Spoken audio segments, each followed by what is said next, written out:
వాస్తవానికి ముస్లింలలో ఎంత పేదరికం ఉందో ఎంత దరిద్రం ఉందో మీరు వివక్షకు గురైన అంటారు. ఎస్, డెఫినెట్గా వివక్షకు గురైన వారు.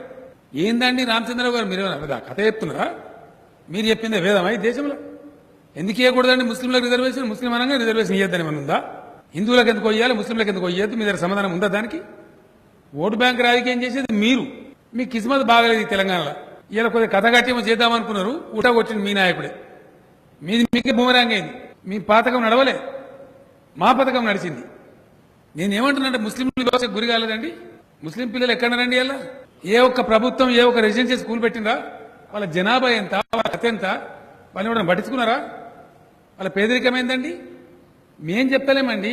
యూపీఏ గవర్నమెంట్ చేసిన రాజేంద్ర కుమార్ సచార్ కమిటీ ఏమిచ్చానండి, దళితుల కంటే గిరిజనుల కంటే కూడా అధ్వానంగా ఉంది వాళ్ళ పరిస్థితి అని కుండ బద్దలు కొట్టి చెప్పింది.